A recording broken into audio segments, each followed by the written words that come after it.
Hey, how's it going everyone? Welcome to another RF Crypto video. On today's markets, we see a almost 1% increase, which isn't much. The markets are moving quite laterally. They're trading between their support and resistance bands. Speaking on most of the cryptos, they're trading between their support and resistance levels. Bitcoin has gone up almost 2%, Ethereum the same. BNB has also gone up. XRP has gone down, Cardano has gone down. So we can see a mix and match of cryptos going up and cryptos going down. And again, I keep repeating myself, but it's important. Decoupling is happening. We don't see all the cryptocurrencies following Bitcoin anymore. They have their company-specific factors which cause it to move either in the positive or negative direction. So if the factors are positive, it will move up, and if they're negative, it will move down, independent of where Bitcoin moves. Obviously, there is some correlation. Before, the correlation would be about 80%. So if Bitcoin went up, there would be an 80% chance that other cryptocurrencies would go up. But at the moment, I think that has gone down to between 30 and 40%. Obviously, the coins will follow where the market moves, but if there is a token specific factor that causes it to move in the opposite direction, it's more likely that it will move in the opposite direction. And this is great because we can't have the whole market relying on a single cryptocurrency, which is Bitcoin. And it shows that this industry is maturing and each token has its own sort of personality. Looking at the Bitcoin chart yesterday, the price of Bitcoin went below the support level of 38,000. It traded all the way down to 37,000 and it was on its way to the new support level of 35,000.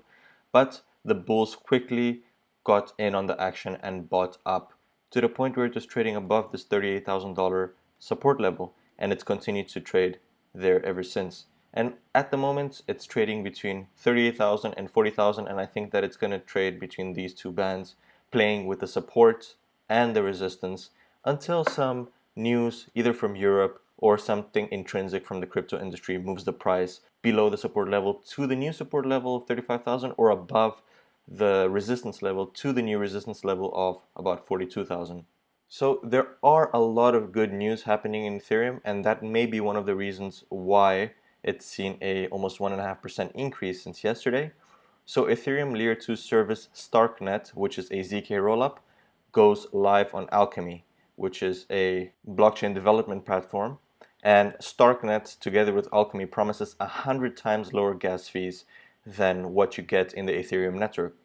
And as we all know, the Ethereum network has extremely high gas fees, and that is what led basically to the rise of XRP, Solana, and Cardano because of their scalability and extremely low gas fees. There has been talks that Ethereum 2.0 is going to come out sometime in June or July, but hopes have been limited because they promised so many times. It was supposed to come out in 2021 and then it got pushed back to 2022. Who knows, it might be pushed back to 2023. But even when Ethereum 2.0 comes out, the gas fees are going to remain high compared to Solana or Cardano or even ZK rollups. In the Ethereum network, there isn't much hope in terms of Ethereum 2.0. The hope lies now with layer 2 solutions such as ZK rollups, which Starknet implements. So basically how a ZK rollup works is the application, such as Starknet in this case, which employs the ZK rollup, they process a big batch of transactions aside from the Ethereum main blockchain network, and then they batch that transaction, they send it back to the main Ethereum network as one transaction in order to save on gas fees. Let's say that one transaction, the gas fee is $1,000 for argument's sake. However, let's say that you have 1,000 transactions that you batch together and you send it as one transaction to the Ethereum network. It will still cost $1,000 to process that one transaction. However, that one transaction has a batch of 1,000 transactions in it. So essentially the cost of each transaction goes down from $1,000 to $1. So in a sense, let's say that we're using a ZK rollup solution. I make a $5 transaction, person B makes a $5 transaction, person C makes a $5 transaction, person D makes a $5 transaction. So that's $20 worth of transactions. As the customer, we only have to deal with the ZK rollup solution providers such as Starknet. The transactions are instantaneous. We pay for a $5 cup of coffee. We pay with the ZK rollup. and the transfer goes through in less than a second. That transaction is cleared by the ZK rollup. However, it's still not processed in the main Ethereum blockchain. What happens is that that transaction remains in the ZK rollup, which is a parallel chain beside the main Ethereum chain. So I make the transaction, B, C, D makes the transactions. They will take those 4 transactions worth $5 each. They'll bundle it up into one transaction, and at the end of the day, they'll send it to the main Ethereum layer. And at that point, they'll process the transaction as if it's one transaction. So the cost of that transaction will be high, but if you divide it by 4, then it will get spread between those 4 transactions and the cost goes down. So the onus is with the ZK rollup provider, such as Starknet, to process those transactions in the Ethereum network. In terms of the customers, they get the advantage of scalability because you can process massive amounts of transactions in a split second, and the cost is extremely low. It's like cents to the dollar. And Starknet is hardly the first to deploy a layer 2 solution. Other rollup options include likes of Polygon, Optimist, and Arbitrum, which have gained tractions in the past 2 years. But Starknet is getting buzz because it relies on, ZKs or zero knowledge proofs, which entails showing something to be true without also disclosing other private information. So it's very important because it keeps the privacy of the user, but it can also process the transactions such as the value and where the money is being spent. So it's like showing your driver's license to the police to prove that you're 21, but then your name and address are not shown. And that's basically protecting your privacy. And Alchemy's integration of Starknet is significant because the company provides behind-the-scenes support to a large number of Web3 with customers ranging from banks to crypto exchanges. So Alchemy clients now will have the option to build services using the low-cost Starknet tools, a development that could supercharge Web3 app development.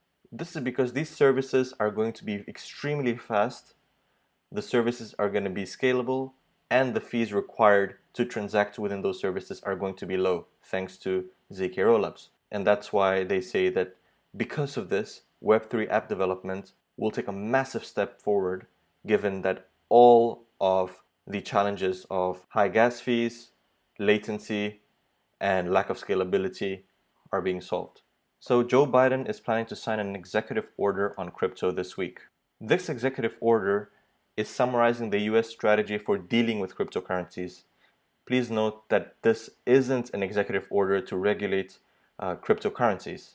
It's just an order to direct federal agencies to consider potential regulatory changes in addition to the national security and economic implications of cryptos. The order will require federal agencies to report later this year on the progress with respect to dealing with digital tokens. So basically, this executive order is telling federal agencies, come up with a regulatory framework, present it to us, and let's see if we can approve it. And they want to do it until the end of the year. So I think until December 2022, we will have a full-scale and fully built regulatory framework of cryptocurrencies in the United States. And I think this executive order is a method to accelerate the implementation of the framework because the United States is now starting to lag behind the entire world in terms of its crypto regulation. Crypto fund inflows tripled last week to highest in almost 3 months. So fresh investment inflows into crypto funds jumped threefold last week to the highest in almost 3 months. Bitcoin funds saw inflows of 95 million last week, the most since early December. Ether funds saw minor inflows of 25 million, the most in almost 3 months, which is a potential sign of a changing mood after negative sentiment that prevailed over the past few months. This could be true, and this is one of the reasons why the prices might have gone up by about 2%, but it doesn't mean anything. These are short-term changes. Any little news, any little development in, let's say, the war or in crypto regulation could undo this almost $100 million inflow. Because if risk increases in the market, the cryptocurrency is the first to see its funds wiped out due to it being a high-risk asset. Ukraine is buying bulletproof vests and night vision goggles using crypto. So Ukraine weaponized crypto after Russia invaded the country, raising over $60 million in Bitcoin, Ethereum, and other cryptocurrencies, and immediately spending some of these funds on fuel, food, and other supplies, which include bulletproof vests for soldiers. In about 2 weeks, Ukraine raised $60 million thanks to cryptocurrencies. Some of the military suppliers have accounts in crypto, and They have bank accounts in jurisdictions where cryptos are allowed, and this makes it easier for Ukraine to buy military supply and rearm itself to defend against the aggressors. And a very, very interesting thing about what's happening with all the crypto wallets owned by the Ukrainian government is that they operate a multi-signature wallet to control the donated cryptocurrencies. So it's not just one person who decides it. There are 5 signatories. So what they require is majority. So if 3 of the 5 signatories sign, then they can spend the crypto. It's approved. It's not just one person who decides. So who makes the decision doesn't really matter. And this adds an extra layer of security to prevent one person from doing whatever they want. There has to be consensus, at least in the majority, and it removes any potential blaming, because if at least 3 people make a decision, then no one person is to blame. And this is a very, very clever method that they used to manage their cryptocurrency. And cryptocurrencies is playing a very, very big part in this conflict, because even as Ukraine raises millions in crypto to fight Russia, it has lobbied crypto exchanges to prevent anyone in the aggressor nation, which is Russia, from accessing the same services. Ukraine has asked 8 different exchanges to freeze Russian accounts. And so far, only some have responded directly. In general, most of them are compliant with the sanctions list. We'll have to see how this develops. Crypto is a very, very good way to bypass, the fiat restrictions, and banning the trade of crypto in Russia could prove to be crippling not only for the economy, but to the people as well. Despite it not being extremely evident, crypto is playing a massive part in this conflict economically, socially, and most importantly, politically. And with that, we come to the end of today's video. Thank you very much for watching. If you liked the video, please hit the like button, please hit the subscribe button, and share this video with your friends and family. I'll see you tomorrow for the next one. Invest wisely, and cheers.